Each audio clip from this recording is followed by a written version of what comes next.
Good morning dear students, welcome to the English canvas. आज हम CBSE class 10th English NCERT का unit 6 Mijbil the otter पढ़ेंगे। ये एक बहुत ही इंटरेस्टिंग और हार्ट टचिंग स्टोरी है जिसमें ऑथर गेविन मैक्सवेल और उनके एक बहुत ही अनयूजुअल पेट मिजबिल जो कि एक ऑटर है, इन इस पेट से इनकी दोस्ती और इनकी लाइफ जर्नी को दिखाया गया है। इस वीडियो में हम स्टोरी का बैकग्राउंड समझेंगे, लाइन बाय लाइन स्टोरी पढ़ेंगे, उसको समझेंगे और इम्पॉर्टेंट पॉइंट्स और एग्ज़ाम के लिए की नोट्स भी डिस्कस करेंगे। ये video specially class 10th CBSE students के लिए हेल्पफुल है जो 2025 बोर्ड एग्ज़ाम्स की तैयारी कर रहे हैं, 2026 की। अगर आपको ये वीडियो पसंद आता है तो इसको लाइक ज़रूर कीजिए, अपने फ्रेंड्स के साथ, क्लासमेट्स के साथ इसको शेयर कीजिए और चैनल को सब्सक्राइब करना ना भूलें।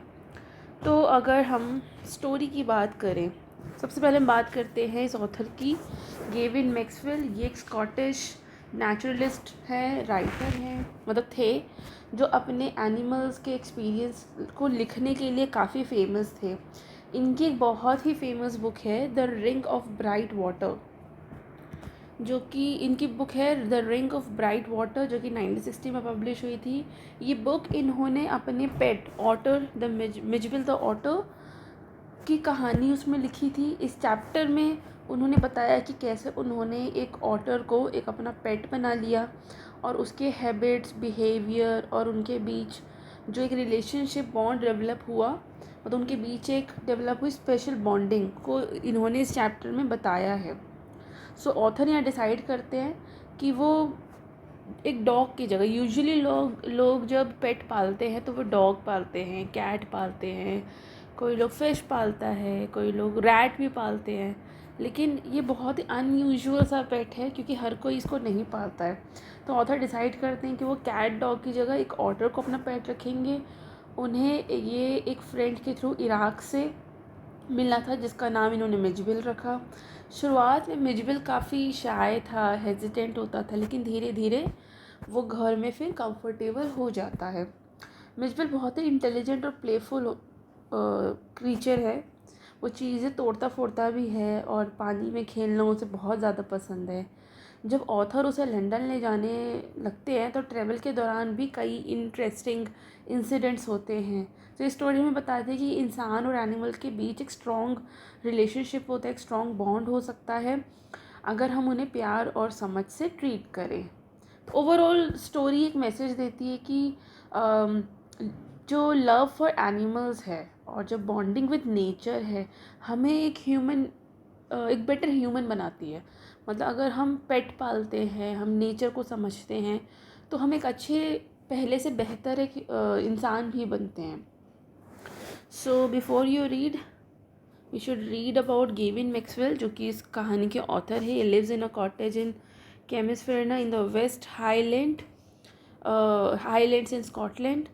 When his dog Johnny died, इनका एक डॉग हुआ करता था, जिनका पेट था, वो मर गया।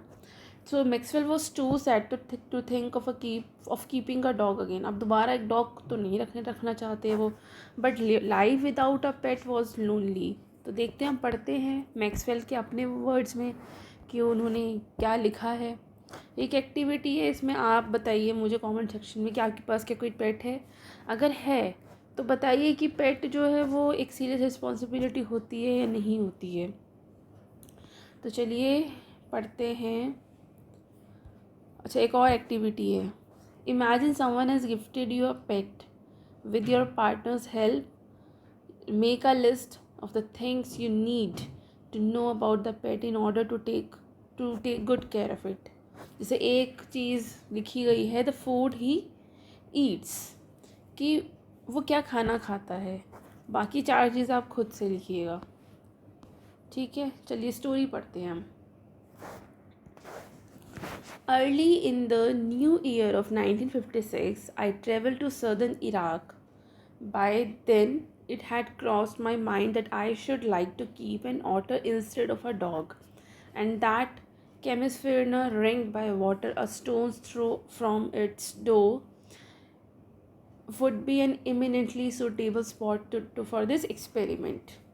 तो ये बोलते हैं कि 1956 में मतलब शुरू में 1956 के शुरू के मंथ्स में ही गेविन मैक्सवेल जो कि ऑथर हैं वो बताते हैं कि वो सदर्न इराक गए थे। वहाँ पर उनके दिमाग में एक आइडिया आया, एक ख्याल आया कि क्यों ना एक डॉग की जगह, कि उनका डॉग जॉनी मर चुका था, तो इस बार, और मतलब पेट उनको रखना था, मतलब डॉग मर चुका था और पेट वो रखना चाहते थे, लेकिन उनके माइंड में आया कि इस बार एक डॉग ना रख के कुछ और किसी ऑटर को एक अपना पेट बनाया जाए। उनका घर जो कि स्कॉटलैंड में था, और स्कॉटलैंड जो है वहाँ पे उनका जो घर था वो पानी से घिरा था। तो ऑटर जो है वो जो एक इस तरह का जानवर होता है, उसके लिए पानी वाली जगह सबसे अच्छी मानी जाती है। ऑटर जो होता है ना वो सेमी एक्वेटिक कार्निवोरस मैमल होता है, जो कि इसकी जो बॉडी होती है ना, आप गूगल पर देख सकते हैं इसका फ़ोटो अगर आपको नहीं दिखा है, वैसे इसमें चैप्टर में भी होगा ही कहीं ना कहीं। ये रहा, ये ऐसा ये एनिमल होता है।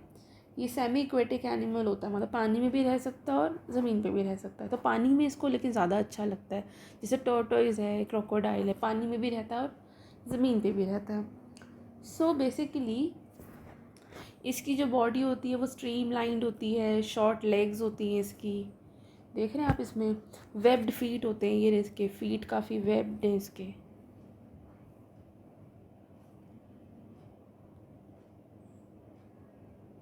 हाँ जी, तो ये इसके जो फीट हैं ये वेब्ड हैं, और इनके पास काफ़ी स्ट्रॉन्ग स्विमिंग एबिलिटीज़ होती है। तो ये इस तरह का जानवर होता है। तो अब ये इस तरह के जानवर को अपना पेट बनाएगा। कितनी अनयूजुअल सी चीज़ है ना, देखा जाए तो। सो पढ़ते हैं हम आगे। हाँ जी। When I casually mentioned this to a friend, अपने फ्रेंड को बताया उन्होंने, he as casually replied, I had better get one in the Tigris marshes, for they were as common as mosquitoes and were often tamed by Arabs. तो वो बताते हैं कि मैंने अपने दोस्त को बताया फिर इस बारे में कि मैं तो एक इस बार मैं जो पेट पालना चाहता हूँ वो एक डॉग नहीं है बल्कि एक ऑटर है। तो जब उन्होंने अपने दोस्त को इस बारे में काफ़ी कैजुअली बताया कि उन्हें ऑटर चाहिए और उसको वो पेट रखेंगे, तो उनके दोस्त ने कहा कि तुम्हें यहाँ टिग्रिस मार्शेस में जाना चाहिए। ये इराक का वेटलैंड है। वेटलैंड तो आप समझते होंगे, आप ज्योग्राफी पढ़ते होंगे। तो उसने बोला कि तुम इस जगह जाओ, वहाँ तुम्हें एक अच्छा ऑटर मिल जाएगा।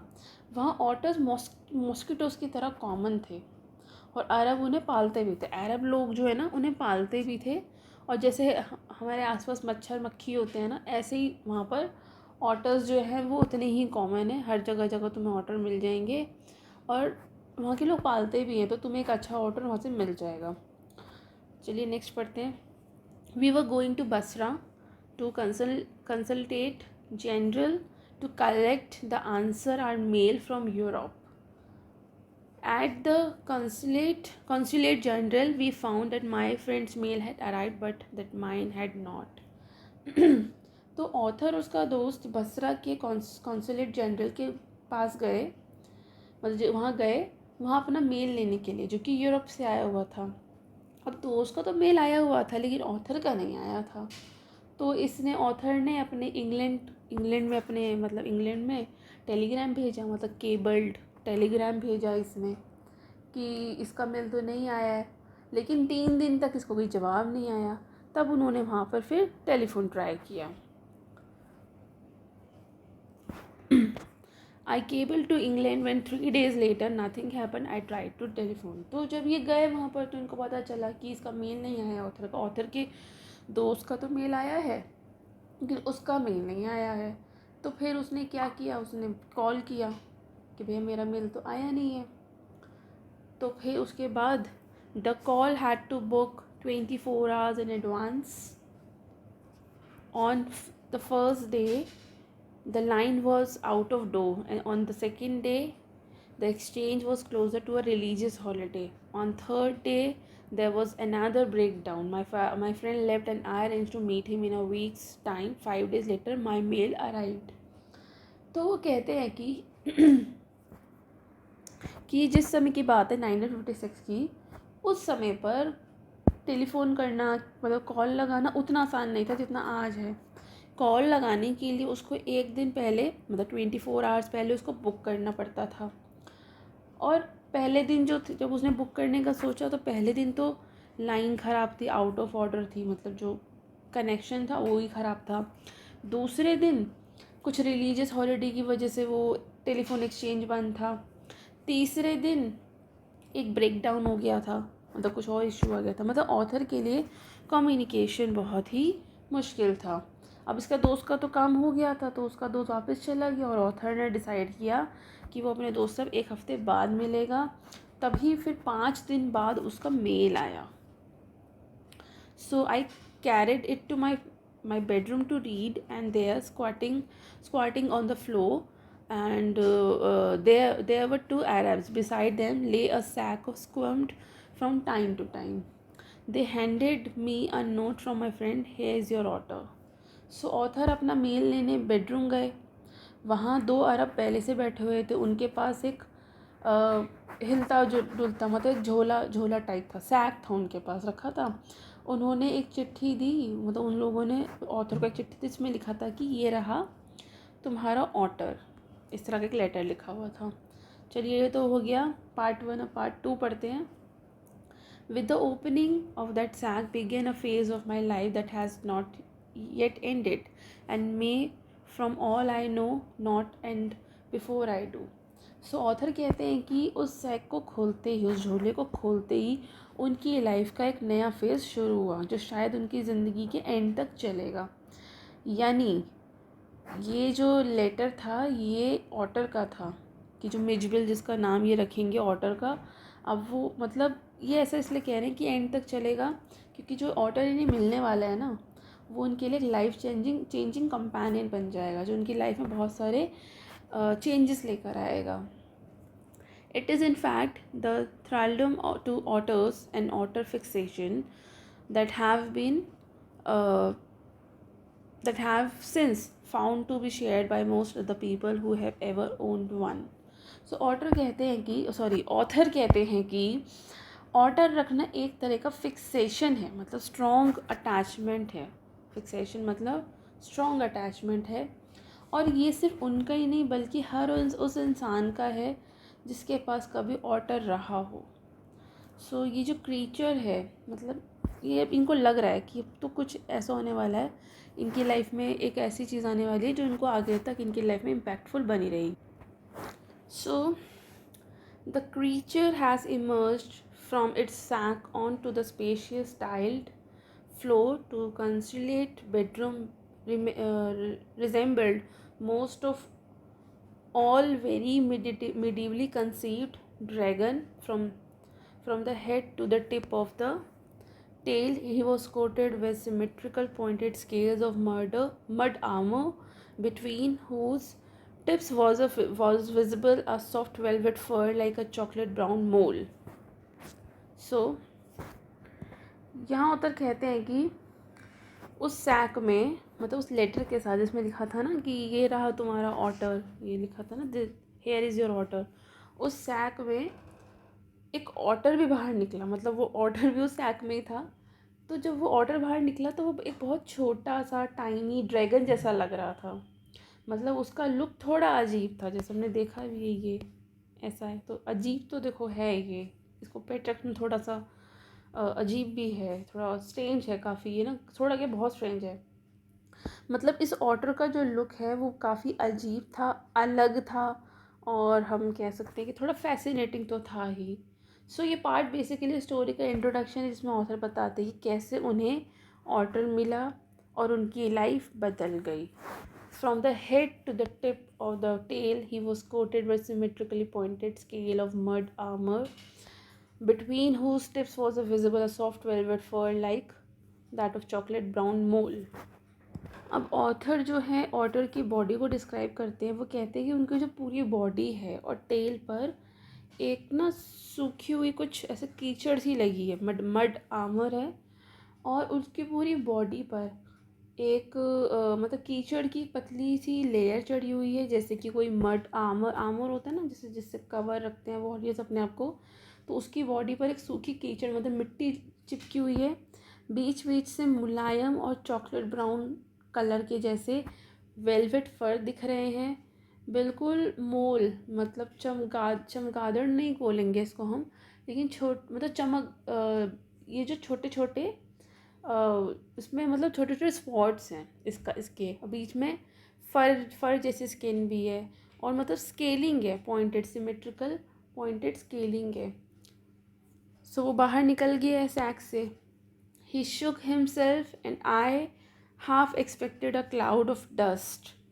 But in fact, it was not for another month that I managed to remove the last of the mud and see the otter as it were in his true colors. तो वो कहता है कि जब वो बाहर निकला तो उसने थोड़ा सा अपने आप को झटका, जैसे जानवर अक्सर करते हैं। तो ऑथर को ऐसा लगा कि जैसे धूल के क्लाउड्स आ गए हैं, जैसे उसने अपने आप को शेक किया ना, शुक किया अपने आप को, तो डस्ट उड़ने लगी, धूल का बादल उड़ने लगा, ऐसा लगा। पर असल में पूरा कीचड़ साफ़ करने में और ऑथर को पूरा 1 महीना लगा उसको क्लीन करने में, तब जाकर उसको ऑटर का असली रंग दिखा। जब वो अपने घर उसको लेके गया, उसको क्लीन किया, धीरे धीरे क्लीन हुआ वो, फिर 1 महीने बाद उसका असली कलर दिखा। अब उन्होंने इसका नाम भी रखा है Mijbil, as I called the otter was in fact of a race previously unknown to science, and was at length christened by geologist Lutroger Perspicillata maxwelli और मैक्सवेल्स ऑटर्स। तो ऑथर ने उसका नाम रखा है मिजबिल। बाद में पता चला कि ये एक नई सब स्पीशीज़ है। जूलॉजिस्ट ने इसका जो साइंटिफिक नाम ये रखा था, जो काफ़ी टफ है बोलने में, तो इसका नाम रखा था, इसे मैक्सवेल्स ऑटर भी कहते थे। सो ये क्रिश्चियन का मतलब होता है ऑफिशियल नेम, मतलब जूलॉजिस्ट ने इसका ऑफिशियल नाम रखा, लेकिन उसके बाद मतलब इसको मैक्सवेल्स ऑटर भी कहने लगे। For the first 24 hours, Mijbil was neither hostile nor friendly. He was simply aloof and indifferent, choosing to sleep on the floor as far from my bed as possible. तो पहले 24 घंटों में Mijbil को बड़ी मुश्किल हुई।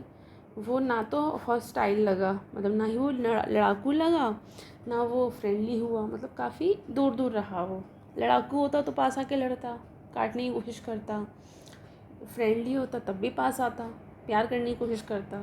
तो ना उसने प्यार किया, ना उसने लड़ाई की, बस वो काफ़ी दूर दूर रहा, काफ़ी एलूफ और इनडिफरेंट रहा, अलग अलग रहा। और मेरे बेड से, मतलब ऑथर के बेड से सबसे दूर ज़मीन पर सोया, तो उसको शायद डर भी लग रहा होगा, इसलिए वो जितना दूर हो सका वो उसी रूम में उतना ही दूर सोया। सेकेंड अगले दिन Mijbil come on to my bed in the small hours, remained asleep in the crook of my knees until the servant brought tea in the morning, and during the day he began to lose his apathy and take a much too keen interest in his surroundings. So अब next 24 घंटे की बात बता रहा है वो कि दूसरी रात के लास्ट जो फेज़ था उसमें, मतलब जब आखिरी रात बचती है ना, आखिरी के जो पहर होते, उसमें मिजबिल ऑथर के बेड के पास आ गया था और घुटनों के मोड में लिपट तक, मतलब सुबह तक सोया, जब तक उनका नौकर चाय लेकर नहीं आया। मतलब अब जो है वो धीरे धीरे हम देख सकते हैं कि मिजबिल का ट्रस्ट बिल्ड हो रहा था ऑथर पर।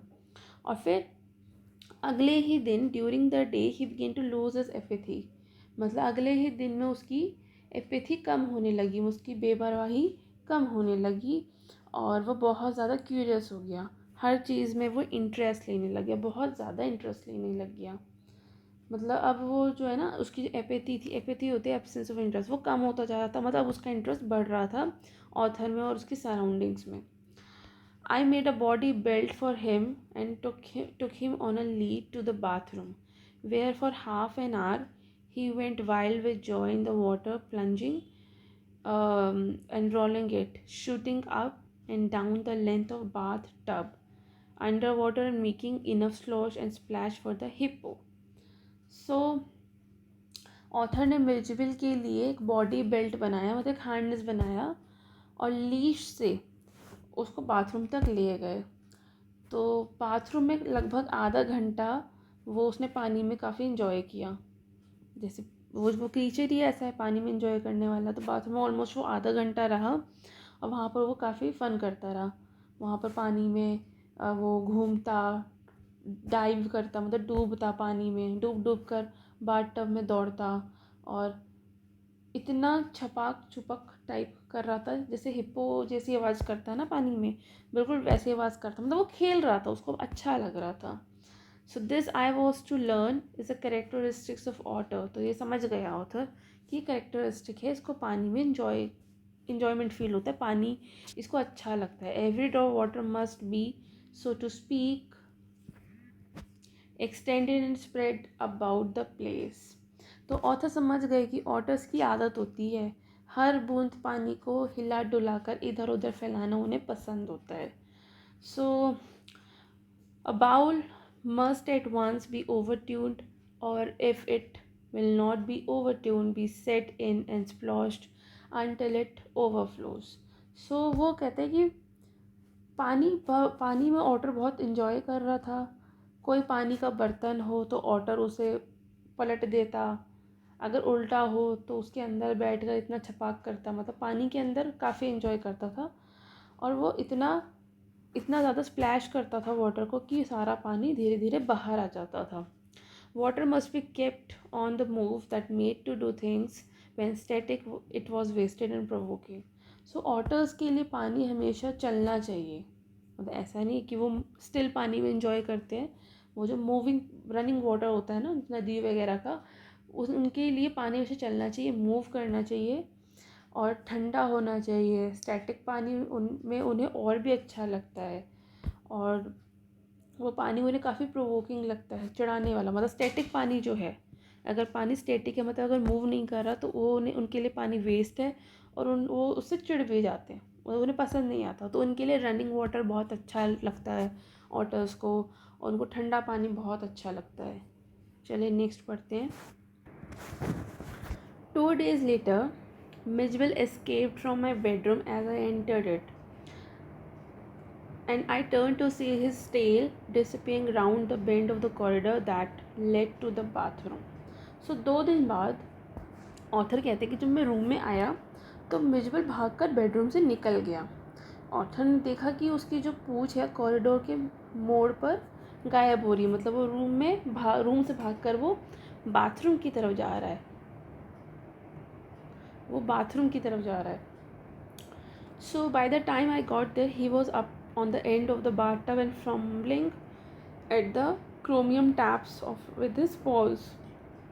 तो जब तक ऑथर बाथरूम में पहुँचे तो मिजबिल जो है बाथटब के किनारे पर चढ़ चुका था और अपने क्लॉज से वो क्रोम के जो टैप्स थे उनको घुमाने की कोशिश कर रहा था।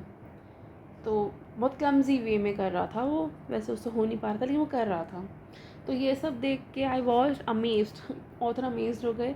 इन लेस देन अ मिनट ही had turn the tap far enough to produce a trickle of water and after a moment and to achieve the full flow. तो ऑथर ना ये सब देख के काफ़ी हैरान हो गए। फिर उन्होंने 1 मिनट से भी कम में उन्होंने देखा कि मिजबिल ने तो टैप इतना घुमाया कि थोड़ा थोड़ा पानी उससे टपकने लगा। मतलब वो ये देख रहे थे कि ये क्रीचर को टैप खोलना आ गया है, इस जानवर को, ऑटर को। मतलब इसके पॉज इतने भी मतलब कंफर्टेबल तो नहीं होंगे टैप को खोलने के लिए जैसे हम इंसानों के होते हैं। एक बार को मंकी भी खोल सकता है टैप, लेकिन बाकी कोई दूसरा क्रीचर टैप खोल ले कि थोड़ा सा इम्पॉसिबल है। लेकिन उसने इतना घुमाया टैप को कि पानी उसमें से थोड़ा थोड़ा आने लगा। इस बात को देखकर ऑथर काफ़ी अमेज्ड हो गए, हैरान हो गए और थोड़ी देर में पूरा टैप उसने खोल दिया धीरे धीरे करके। He had been lucky to turn the tap the right way. On later occasion he would sometimes screw it up still tighter, chittering with irritation and disappointment at the tap's failure to cooperate. तो यहाँ author बताते हैं कि उस वक्त तो वो बहुत लकी था ये ऑटर मिजबिल कि इसने सही डायरेक्शन में घुमाया था। मतलब इसकी किस्मत अच्छी थी कि इसने सही डायरेक्शन में टैप को घुमाया तो इजीली थोड़ा खुल भी गया। लेकिन कभी कभार तो ऐसा होता था कि ये उल्टा मतलब टैप को अपोजिट डायरेक्शन में मूव करता था तो वो उसको और ज़्यादा टाइट कर देता था। और जब पानी नहीं आता था तो वो चिढ़ जाता था और गुस्से से आवाज़ें निकालता था। जैसे टैप कोऑपरेट नहीं कर रहा है ना उससे, मतलब उसने अपोजिट डायरेक्शन में घुमाया। इस बार तो क्या हुआ कि करेक्ट डायरेक्शन में उसने घुमाया टैप को, तो पानी निकल आया, तो वो खुश हो गया। लेकिन जब वो अपोजिट में घुमाता था तो टैप में पानी निकलने की जगह वो और टाइट हो जाता था। तो ये और मुश्किल हो जाता था ऑटर के लिए, मिजबिल के लिए, कि पानी आए। तो वो चिढ़ जाता था, फिर चिढ़ के वो बहुत ज़्यादा आवाज़ें निकालता था इरिटेशन में, और बहुत ज़्यादा निराश हो जाता था। वेरी सुन मिज, ये शॉर्ट में मिजबिल को मिज बोल रहा है, would follow me without a lead and come to me when I called his name. फिर कुछ ही दिनों में मिजबिल बिना लीश के ऑथर के पीछे पीछे चलने लगा, और जैसे ही ऑथर उसको उसके नाम से मिजबिल कह के बुलाता तो वो उसको फॉलो भी करता। मतलब मिजबिल को पता है कि इसका नाम मिजबिल है। He spent most of his time in play, वो अपना ज़्यादातर वक्त जो था वो खेलने में बिताता था।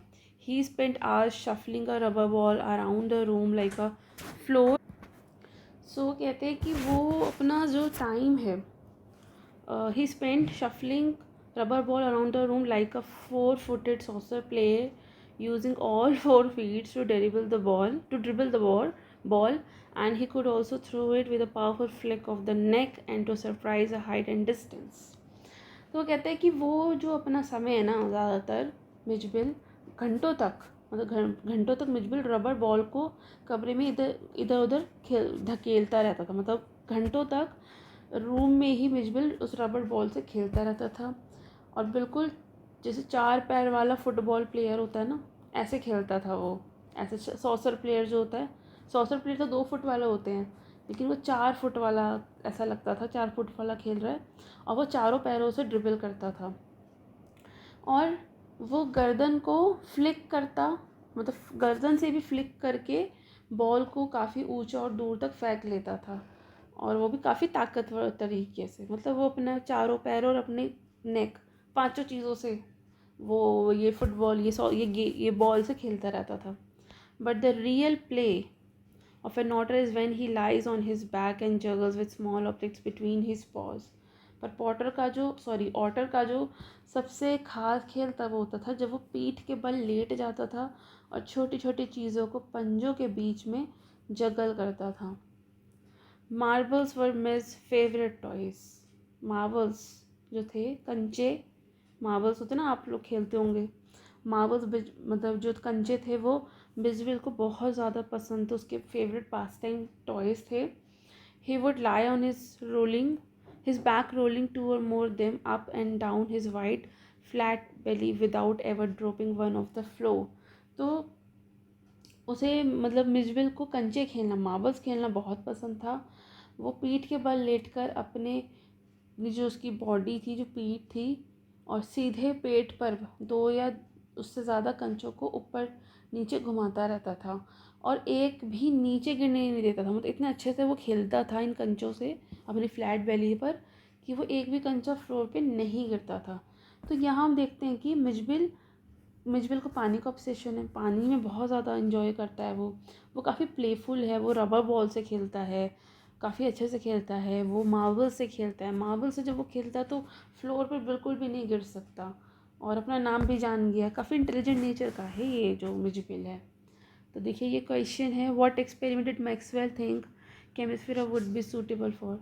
वो यही था कि जो ये जगह है यहाँ पर पानी बहुत है, पानी से घिरा हुआ है, तो एक ऑटर को एज अ पेट यहाँ रखा जा सकता है। तो यही एक्सपेरिमेंट था। वो बसरा क्यों गया था वहाँ, उसे कितने दिन वेट करना पड़ा। वो अपने फ्रेंड के साथ बसरा गया था ऑटर को लेने, वहाँ उसे ऑलमोस्ट 5 दिन वेट करना पड़ा क्योंकि उसका मेल नहीं आया था। मेल करने में उसे 3 दिन तो कॉल करने में ही लग गया था। फिर फाइनली जब उसका मेल आया तो उसे ऑटर मिल गया था। How does he get the otter, एक लंबे इंतज़ार के बाद जब उसको ऑटर मिला एक सैक में एक लेटर के साथ, क्या उसको वो अच्छा लगा? हाँ, अच्छा तो लगा था उसको। ये शुरू में हमने यहाँ पढ़ा ना, इधर यहाँ पर ये पढ़ा आपने, यहाँ पर आपको पता चल जाएगा कि इसको ये अच्छा तो लगा था। बल्कि इसने ये घर भी लेकर आया, इसको क्लीन किया। जब ये पानी में खेलता था ये इसको बड़ी हैरानी होती थी, जब इसको बॉल से खेलता देखता था तब इसको होती थी। इसको मैक्सवेल का ऑटर क्यों बोला गया? क्योंकि इसका जो साइंटिफिक नाम था वो तो काफ़ी बड़ा था, तो इसको मैक्सवेल का ऑटर कहा जाने लगा। क्योंकि ये बहुत न्यू फाउंड स्पीशीज़ भी थी उस ज़माने में। तो मैक्सवेल ने इसको पाला तो भाई मैक्सवेल के नाम से हो गया। अब ऑटर शुरू में कैसा था, ऐसा था, एलूफ एंड इनडिफरेंट, फ्रेंडली नहीं था वो, हॉस्टाइल भी नहीं था। क्या हुआ, मैक्सवेल ने जब उसको बाथरूम में लेके गया और 2 दिन तक वो क्या करता रहा, उसने पानी को एंजॉय किया, काफ़ी घंटों तक वो खेलता रहता था पानी में। चलिए अब थर्ड पार्ट पढ़ते हैं इसका। अच्छा, अभी ये वापस अपने घर नहीं लेकर आया है, अभी अपने घर लेकर जाएगा। अभी तो यहाँ इससे फ्रेंडली हो गया है, अब ये लेकर जाएगा मिजबिल को अपने घर इंग्लैंड में। So the day pass peacefully at Basra, but I dreaded the prospect of transporting Mijbil to England and to Kemisferna. सो बसरा में कुछ दिन आराम से बीत गए, लेकिन अब ऑथर को बहुत चिंता थी कि मिजबिल को इंग्लैंड कैसे लेके जाया जाए, स्कॉटलैंड कैसे लेके जाया जाए, ये वो उसके लिए बड़ा चैलेंजिंग है।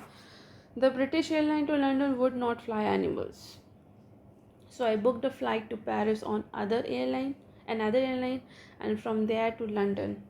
तो लंदन वाली जो ब्रिटिश एयरलाइन है वो एनिमल्स को तो लेके नहीं जाती है, तो अब ये कैसे लेके जाएगा इसको, इसलिए ऑथर ने एक दूसरी एयरलाइन की, जो दूसरी एयरलाइन से पेरिस तक का टिकट लिया और पेरिस से फिर लंदन का अलग टिकट लिया। The airline insisted Mij should be packed into a box not more than 80 inches square to be carried on the floor at my feet. तो एयरलाइन ने एक बहुत ज़रूरी शर्त भी रखी कि ठीक है, हम ये एनिमल को अलाउ तो कर देंगे आपके साथ जाने के लिए, लेकिन इसको बॉक्स में, जो कि ऑल एट मैक्स 18 इंचेस का था, 18 इंच का स्क्वायर बॉक्स था, उसमें बंद करना होगा और वो ऑथर के पैरों के पास फ्लोर पर रखा जाएगा, मतलब उसके पास ही रखा जाएगा। I had a box made and an hour before we started I put Mij into the box so that he would become accustomed to it and left for a hurried meal. तो author ने एक special box बनवाया और almost flight से 1 घंटा पहले Mitch को उसमें रख दिया ताकि उसको आदत डल जाए। आदत डालने के लिए उसे बंद किया और जल्दी से खाना खाने निकल गया। When I returned, there was an appalling spectacle. जब वो वापस आया तो एकदम दिल दहला देने वाला मंजर था। There was complete silence from the box. Box के अंदर complete silence था. But from its air holes and chinks around the lid, blood had trickled and dried. ओहो, सो बॉक्स से ना कोई आवाज़ नहीं आ रही थी, पर एयर होल्स और जो ढक्कन के किनारों से खून बहकर सूख गया था, मतलब कुछ हुआ है अंदर जिससे ऑटर का, मिजबिल का खून निकला है, वो खून भी निकल कर सूख गया है। I whipped off the lock and tore open the lid. Midgeville, exhausted and blood spattered, whimpered and caught at my legs. ओह, बड़ा बुरा हुआ इसके साथ। तो ऑथर ने तुरंत से एकदम लॉक खोला बॉक्स का, ढक्कन एकदम फाड़ दिया। मिज जो था वो बहुत थका हुआ, हारा हुआ, एकदम एग्जॉस्टेड, खून से लथपथ, सिसकी भरते हुए निकलकर ऑथर के पैर से लिपट गया। शायद उसने कोशिश की होगी ना डब्बे से बाहर निकलने की, तो उस कोशिश में उसको चोट लग गई। बड़ा बुरा हुआ बेचारे के साथ। He had torn the lining of the box to the shreds when I removed the last of it so that there was no cutting edge left. It was just 10 minutes until the time of flight and the airport was 5 miles distant. I put the miserable Mitch back to the box, holding down the lid with my hand. So मिज ने box के अंदर की lining को चूर चूर कर दिया था। ऑथर ने सारे तेज़ जो एजेस थे बॉक्स के वो हटा दिए थे। अब फ्लाइट में मतलब उसको शायद वो तेज़ जो एजेस थे, वो जो शार्प एजेस थे बॉक्स के, वो उसको लग गए थे। अब उसने वो निकाल दिए थे। अब फ्लाइट में सिर्फ 10 मिनट बचे थे और एयरपोर्ट कम से कम 5 मील दूर था। सो मजबूरी में उस बेचारे मिज को फिर से उस बॉक्स में डाला गया और हाथ से ढक्कन दबाकर रखा गया। I sit in the back of the car with the box beside me as the driver tore through the streets of Basra like a ricocheting bullet. तो गाड़ी की पिछले सीट पर ऑथर बॉक्स के साथ बैठा। ड्राइवर ने बसरा की सड़कों पर तेज़ी से कार को भगाया, बल्कि उछलती हुई गोली की तरह। मतलब बिल्कुल स्पीड में लेकर गया था कि फ़्लाइट मिस ना हो. The aircraft was waiting to take off, and I was rushed through to it by infuriated officials. So हवाई जो एयरक्राफ्ट था, मतलब जो हवाई जहाज़ था, वो टेक ऑफ के लिए एकदम रेडी था. क्योंकि वो बहुत लेट हो गया था, तो जो ऑफिशियल्स थे वो इन्फ्यूरेटेड थे, नाराज़ हो गए थे काफ़ी, उससे गुस्सा हो गए थे उस पर. तो वो उस पर गुस्सा हो रहे थे, तो नाराज़ ऑफिसर्स ने ऑथर को तेज़ तेज़ आगे भगाया. Luckily, the seat booked for me was at the extreme front. I covered the floor around my feet with the newspaper, rang for the air hostess, and gave her a parcel of fish for Midge to keep in a cool place. अब वो तेज चल के गया. अब खुशकिस्मती से luckily author की जो seat थी बिल्कुल आगे की थी, तो थोड़ा ठीक है, अब उसको थोड़ा सा पर्सनल स्पेस मिल जाएगा मिजबिल के लिए. उसने कवर किया फ्लोर को, तो उसके मतलब वो बैठ गया जाकर. फिर उसने क्या किया कि उसके पैरों के आसपास न्यूज़पेपर बिछा दिए गए, और एयर होस्टेस को बुलाया उसने, और मिजबिल के लिए उसने फ़िश पैकेट दिया कि इसको ठंडी जगह रख दें, और फिर जब वो मांगेगा तो उसको मिल जाएगा. I took her I took her into my confidence about the events of last half hour. Author ने पिछले आधे घंटे में जो सब हुआ उसको एयर होस्टेस को बताया. I have retained the most profound admiration for that air hostess. She was the very queen of her kind. तो ऑथर को उस एयर हॉस्टेस के लिए बहुत इज़्ज़त और बहुत प्रेज़ एडमिरेशन है उसके दिल में, कि वो अपने काम में काफ़ी काफ़ी परफेक्ट थी, काफ़ी लाजवाब थी. So she suggested that I might prefer to have my pet on my knee, and I could have kissed her hand in the depth of my gratitude. So उसने सुझाव दिया कि शायद ऑथर का जो ये पेट है, इसको इसको इसको अपनी गोद में रख लेना चाहिए. मतलब उसने ही बताया, एयर होस्टेस ने कहा कि भाई इसको ना अपनी गोद में रख लो तो ये ज़्यादा सही रहेगा. तो ऑथर इतना इतना शुक्रगुजार हो गया उसका कि उसका हैंड किस करना चाहा उसने. But not knowing otters, I was quite unprepared for what followed. पर क्योंकि ऑथर को ऑटर्स की आदत का मतलब पूरा पता नहीं था कि ऑटर्स की क्या आदत होती है, इसलिए वो पूरा उसको पता नहीं था, इसलिए आगे जो हुआ उसके लिए वो बिल्कुल भी रेडी नहीं था. मतलब ऑथर के साथ अब जो हुआ वो बहुत ही अनएक्सपेक्टेड था. चलिए आगे पढ़ते हैं.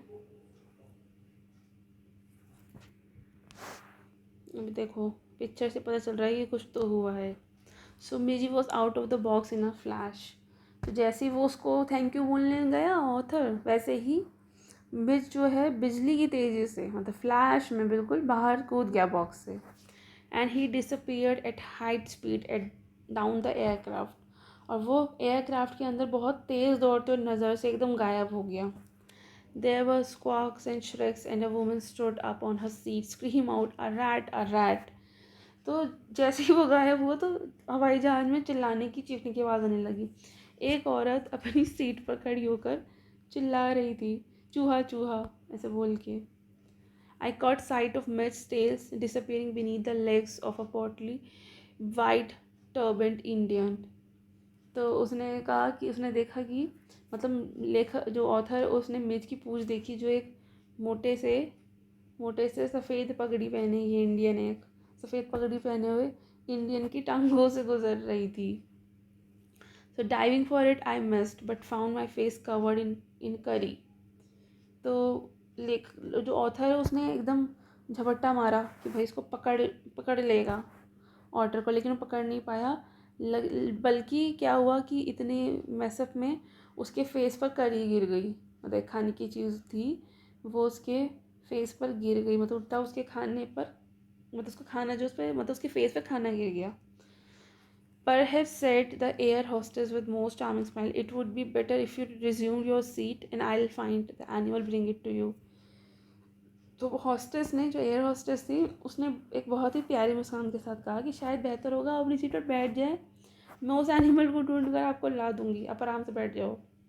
सो I return to my seat. I was craning my neck trying to follow the hunt when suddenly I heard from my feet, a distressed chitter of recognition and welcome. Midge bounded on to my knee and began to nuzzle my face and my neck. ये बहुत अच्छा हुआ यहाँ पर। तो ये बैठ गया जाकर अपनी सीट पर। तो जैसे ये सीट पर बैठा तो वो गर्दन लंबी करके इधर उधर देख रहे थे, तभी उनके पैरों के पास अचानक से मिस की परेशान लेकिन पहचान वाली चींची की आवाज़ आई। तो मिस तुरंत उछलकर लेखक की गोद में आकर बैठ गया। उसके चेहरे और गर्दन से प्यार, मतलब अपने चेहरे और गर्दन से रगड़ रगड़ के ऑथर को प्यार दिखा रहा था। अब ये काफ़ी क्योसफुल सीन था कि पूरे मतलब सबको डरा दिया इसने, चूहा चूहा समझ के सब डर रहे हैं। सो अब जहाज में जो हुआ, मतलब ये तो क्योस था ही अब आखिरकार, लेकिन मिज अपने मालिक के पास, ऑथर के पास लौट कर अपना अफेक्शन दिखा रहा है। चलिए अब नेक्स्ट पढ़ते हैं। After an eventful journey, Maxwell and his daughter reach London where he has a flat. अब ये पहुँच गए इस इवेंटफुल जर्नी के बाद मैक्सवेल यानी कि ऑथर और उसका ऑटर लंदन में, जहाँ पर उनका फ्लैट था। मिज and I remained in London for nearly a month.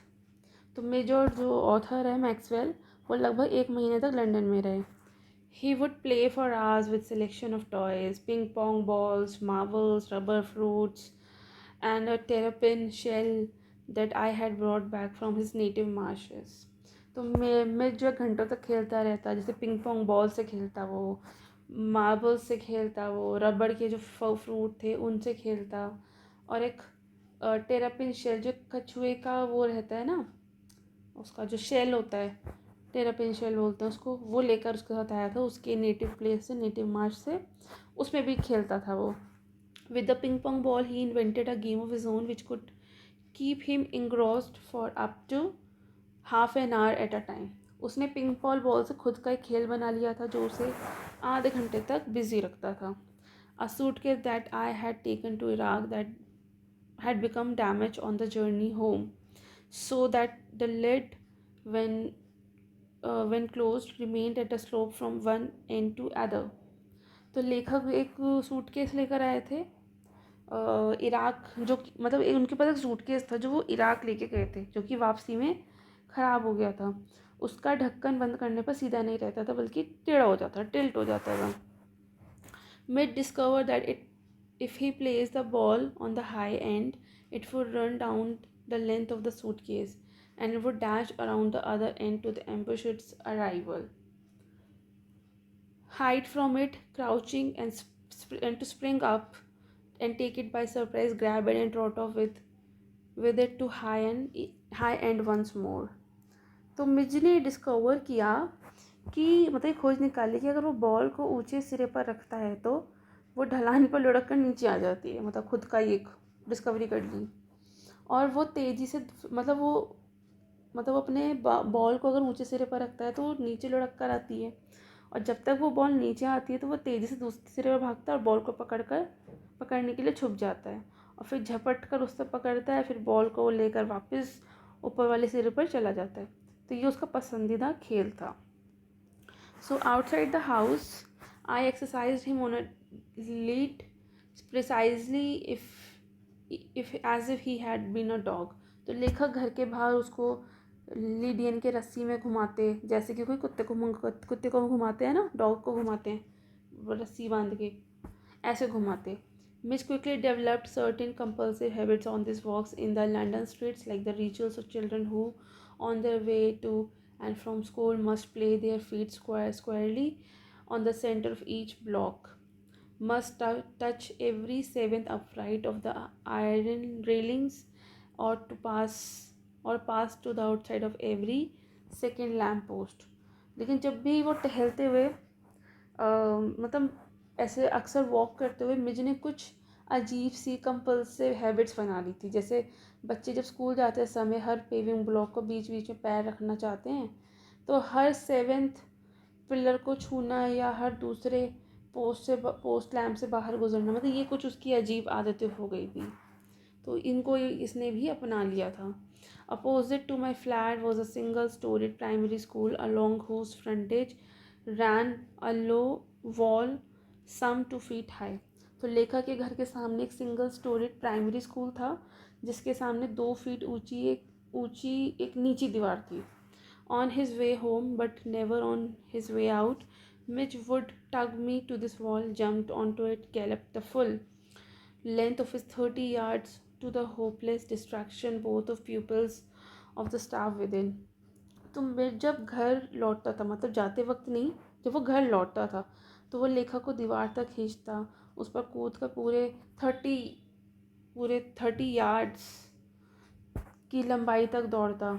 School के बच्चे और टीचर्स जो थे, स्टाफ थे, दोनों ही उसका ये तमाशा देखकर उनका ध्यान भटकता रहता था. मतलब वो लोग भी इसको देखते रहते थे. राइट, मतलब इस वाले पार्ट में हमने मिचविल के खेल और शरारती नेचर देखे हमने, उसके अपने बनाए हुए खेल देखे हमने. वो खिलौनों से खेलता है, खुद के गेम्स बनाता है, लंदन की सड़कों पर स्कूल के बच्चों का और भी लोगों का ध्यान भटकाता है, अपने अपनी तरफ उनका ध्यान खींचता है, अटेंशन सीख करता है वो.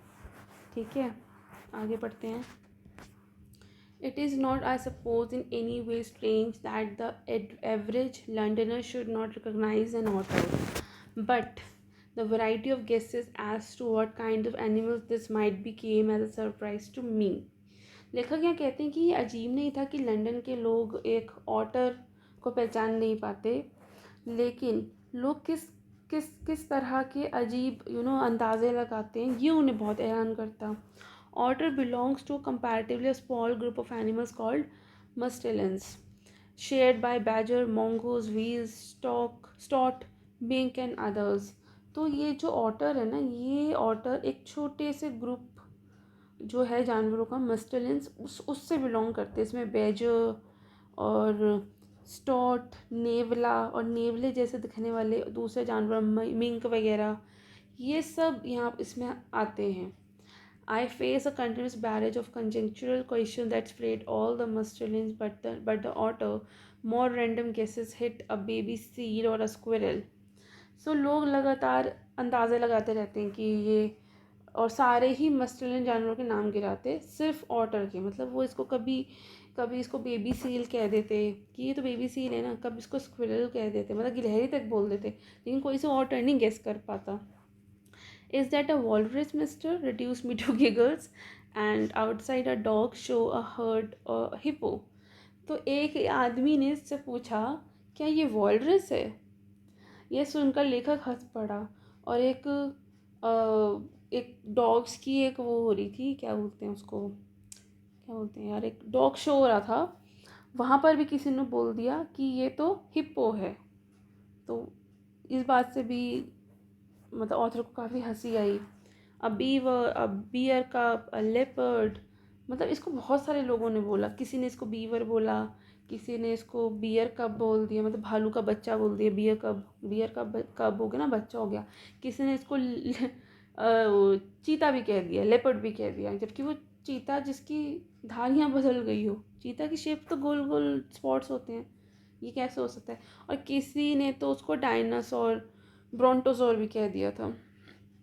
One apparently that had changed its spots, and a brontosaur which was everything but an otter. मतलब किसी ने उसको बीवर कहा, किसी ने उसे भालू का बच्चा कहा, किसी ने उसे चीता कहा, किसी ने तो उसे डायनासोर यानी कि ब्रोंटोसोर तक कह डाला. यानी लोगों ने ऑटर नहीं कहा, किसी ने उसे ऑटर नहीं बोला, जो कि उसका असली नाम ऑटर ही है, वो ना कह के उसे सब कुछ ही कह दिया था. तो यह बात ऑथर के लिए बहुत ही हंसने वाली थी. But the question for which I awarded the highest score came from the laborer digging a hole in the street. So लेकिन सबसे मज़ेदार और बेहतरीन सवाल एक मज़दूर ने किया जो सड़क पर गड्ढा खोद रहा था. I was still far from him when he laid down his stool and put his hand on his hips and began to stare. तो लेखक उससे बहुत दूर था कि उस मज़दूर ने अपने जो स्टूल्स थे उनको नीचे रखा, कमर पर हाथ रखकर घूरने लगा. As I drew nearer, I saw his expression of surprise and affront, as though he would have me know that he was not one upon whom to play jokes. तो जब लेखक उसके पास से गुजर रहा था तो मजदूर के चेहरे पर एक सरप्राइज और एफ्रेंट भी हुआ, मतलब एक तरह की नाराज़गी भी हुई, मानो वो कहना चाहता हो कि मुझसे मजाक मत करना, don't play jokes with me. I came abreast of him. He spat and glared and then growled out, "Yes, mister. What is that supposed to be?" तो लेखक जब उसके पास पहुंचा तो उस लेबर ने, उस मज़दूर ने बोला, मतलब गुस्से से घुरा कर कहा कि सुनिए साहब, ये है क्या? मतलब what is that suppose to be, ये जानवर आके है क्या? तो यहाँ पर ये वाला जो फोर्थ पार्ट था ये काफ़ी ह्यूमरस था। लंदन के लोग मिर्च को यानी कि ऑर्डर को पहचान नहीं पा रहे थे, वो अजीब अजीब गेसेस कर रहे थे। और सबसे मज़ेदार तो इस मज़दूर का गुस्से भरा सवाल था कि भाई ये है क्या, हमें बताओ तो सही, ये है क्या? सो कौन सी गेम मिच ने इन्वेंट की? वही बॉल्स वाली, और वो बॉल को ऊपर से नीचे फेंकना, फिर नीचे आने से पहले खुद पहुंच जाना। उसकी कंपल्सिव हैबिट्स यही थी कि वो स्कूल मतलब रोड पे चलते हुए अजीब अजीब चीज़ें उसने फॉलो करनी चालू कर दी थी। और मिजबिल किस ग्रुप हैबिट से और किस एनिमल के ग्रुप से बिलोंग करता है? मतलब वो एक जो ग्रुप होता है ना, क्या नाम होता है इसका, यहाँ बताया भी था हमको नाम, ये मिस्टिलेंस, ये यहाँ इससे बिलोंग करता है। और लंदन के लोग मिर्च के बारे में बहुत सारे गेस कर रहे थे। कोई उसको बियर कप कह रहा था, कोई उसको बीवर कह रहा था, कोई उसको ब्रोंटोसॉर कह रहा था, कोई कुछ भी कह रहा था, लेकिन किसी ने भी उसको ऑटर नहीं कहा। सो ये थी कहानी मिजबिल द ऑटर की। सो इस कहानी में हमने देखा कि ग्रेविन मैक्सवेल और उनका जो पालतू पेट जो था उनका मिजबिल यानी कि ऑटर, उसके बीच में दोस्ती हुई। ऑटर लाने में काफ़ी मुश्किल हुई, ऑटर मिलने में काफ़ी मुश्किल हुई, फिर उसकी आदतें डेवलप हुई, उसके बाद उसको लाना कितना मुश्किल हुआ, कितना ज़्यादा क्योस हुआ। फिर लंदन में भी उनको काफ़ी ज़्यादा प्रॉब्लम, मतलब प्रॉब्लम क्या, उनके लिए काफ़ी अमेजिंग रहा। कोई उसे कुछ कहता था, कोई उसको कुछ और कहता था। उसे खेलने का, मिस को खेलने का शौक़ था। उसने टूटे हुए सूटकेस से अपना स्लाइड बना लिया था, और लेखक उसे डॉग की तरह टहलाने लेके जाता था। उस समय मिकी अजीब अजीब सी आदत थी, जैसे कि हर ईंट पर पैर रखना, हर दीवार पर कूदना, और लोगों की भी बहुत ज़्यादा अजीब अजीब से रिएक्शंस थे। तो ये कहानी बताती है कि इंसान और जानवर के बीच कितना गहरा रिश्ता बन सकता है। जानवर भी इंटेलिजेंट और खेल प्रिय हो सकते हैं। मिजबिल की मासूमियत, उसकी हरकतें कहानी में काफ़ी ह्यूमरस लेकर आती हैं। चलिए, ये तो हो गई कहानी। अब इस यूनिट में एक छोटी सी पोयम है, तो मैं, ये 6 लाइन की पोयम है, तो इसको हम इसी क्लास में करेंगे। इसके लिए नेक्स्ट क्लास बनाना थोड़ा सा अनकंफर्टेबल रहेगा, तो 6 लाइन्स की पोयम के लिए। तो चलिए इस पोयम को पढ़ते हैं। ये पोयम देखने में तो काफ़ी छोटी है, लेकिन उतना ही इसका मीनिंग गहरा है। तो चलिए पहले इसका बैकग्राउंड पढ़ते हैं। फॉग पोयम जो है, जो कार्ल सैंडबर्ग ने लिखी थी, जिनका टाइम पीरियड 1878 से लेकर 1967 तक रहा है। ये एक फेमस अमेरिकन पोएट थे।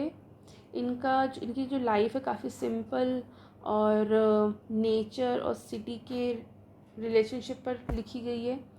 इन्हें फ्री वर्ड्स यानी कि बिना राइम वाली पोएम्स लिखने के लिए ज़्यादा फेमस हैं। फॉग जो पोएम है वो 1916 के आसपास लिखी गई थी।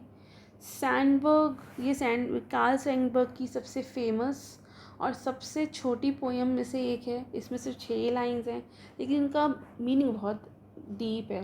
तो कार्ल सैंडबर्ग ने ये एक नेचर की एक घटना यानी कि फॉग को एक बहुत ही साधारण और बहुत ही इंटरेस्टिंग तरीके से समझाया है। उन्होंने फॉग की कंपैरिजन एक कैट से की है, जो चुपचाप आती है, थोड़ी देर बैठती है और फिर चुपचाप चली जाती है। और ये कंपैरिजन दिखाता है कि पोएट का नज़रिया बहुत ही इमेजिनेटिव और बहुत ही सिंपल है। सो फॉग भी हमारी ज़िंदगी में मुश्किलों जैसा होता है, अचानक आता है, थोड़ी देर रुकता है और फिर चला जाता है। इसलिए कविता सिंबॉलिक भी मानी जाती है। तो इस पोयम में हम देखते हैं कि फॉग को नेचर के छोटे से पल को पकड़कर लिखा गया है, और इसके पीछे जीवन का बहुत गहरा, बहुत ही डीप मीनिंग छुपा है, बहुत डीप फिलॉसफी छुपी है। तो चलिए पोयम पढ़ते हैं। The fog comes on the little cat feet, मतलब जो फॉग है वो धीरे धीरे आता है बिना शोर की, जैसे बिल्ली आती है।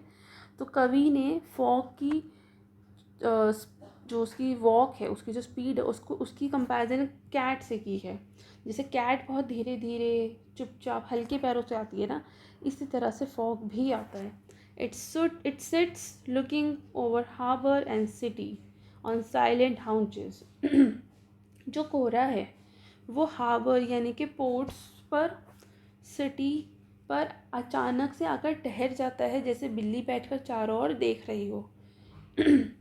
ऑन स्लाइड साइलेंट हाउंचेस, इससे मतलब है कि चुपचाप बैठ जाती है, सिटिंग वेरी मतलब silently, peacefully. So and then moves on, और फिर कुछ देर ठहरने के बाद कोहरा उतनी ही शांति से आगे बढ़ जाता है जैसे बिल्ली अचानक से उठकर चली जाती है। तो इसी तरह से हमारी लाइफ में जो दुख है, जो दर्द है, जो बुरी चीज़ है, वो भी ऐसे होती है, वो आती है, थोड़ी देर रहती है, और हमें उस टाइम पीरियड पे अपने अपने आप को साहस से रखना चाहिए, अपनी हिम्मत बनाए रखना चाहिए, और वो एक दिन अचानक से चली भी जाती है। सो इस पोएम का ओवरऑल मीनिंग ये है कि जो नेचर है कितना पीसफुल है और कितना मिस्टीरियस भी हो सकता है। फॉग अचानक आता है, बिना किसी आवाज़ के चला जाता है। सिम्बॉलिकली ये है लाइफ की अनसर्टेनिटीज़ और टेम्परेरी प्रॉब्लम्स की भी झलक देता है।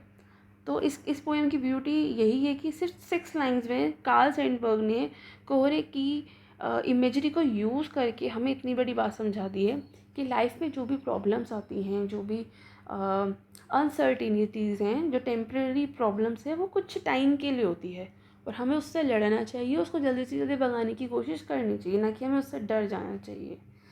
तो ये रही पोएम। आज हमने इस क्लास में यूनिट 6 की का एक बहुत ही इम्पोर्टेंट अच्छा चैप्टर और एक ये छोटी सी पोएम पढ़ी जिसका बहुत ही डीप मीनिंग था। हमने इसको पढ़ा और हमने ये सीखा भी कि नेचर कितनी इजी तरीके से, कितनी सरलता से अपनी ब्यूटी और मिस्ट्री हमारे सामने रखती है। फॉग की तरह ही जीवन की कई ऐसी सिचुएशन आती है, धीरे से कुछ समय ठहरती हुई चली जाती है। तो और हमेशा रखना चाहिए कि पोएम सिर्फ शब्द नहीं होते, बल्कि ये हमें देखने, महसूस करने, सोचने का नज़रिया भी, नया नज़रिया बताते हैं। सो अगर आज का सेशन यहीं ख़त्म होता है, और अगर आपको ये सेशन अच्छा लगा तो इसको लाइक, शेयर, सब्सक्राइब जरूर कीजिए। अब मिलते हैं नेक्स्ट क्लास में एक नई यूनिट के साथ। Thank you.